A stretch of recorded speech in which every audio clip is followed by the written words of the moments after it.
Sahabat bijak, mengapa guru di negara maju lebih khawatir jika muridnya tidak bisa mengantri ketimbang tidak bisa matematika? Di beberapa negara maju pernah menyampaikan, kami tidak terlalu khawatir anak-anak sekolah dasar kami tidak pandai matematika. Kami jauh lebih khawatir jika mereka tidak pandai mengantri. Sahabat bijak, kira-kira kenapa begitu? Mari kita cari jawabannya.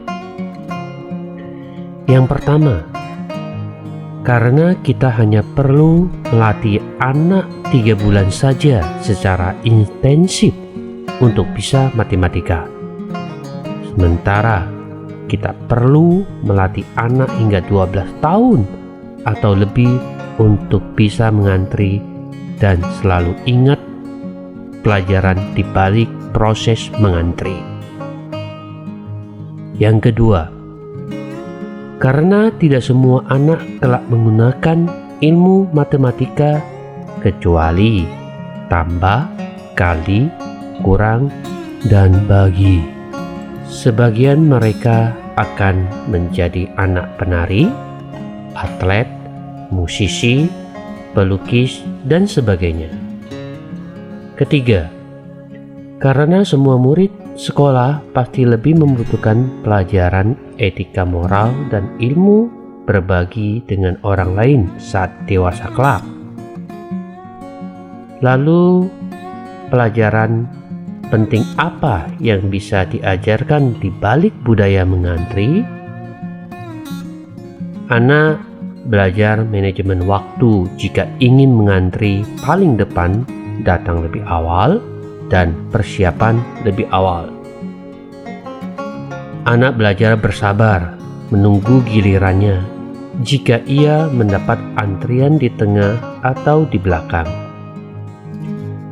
Anak belajar menghormati hak orang lain yang datang lebih awal, dapat giliran lebih awal.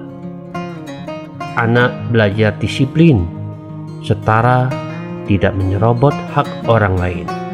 Anak belajar kreatif untuk memikirkan kegiatan apa yang bisa dilakukan untuk mengatasi kebosanan saat mengantri.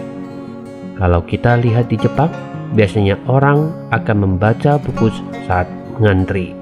Anak bisa belajar bersosialisasi, menyapa, dan berkomunikasi dengan orang lain di antrian.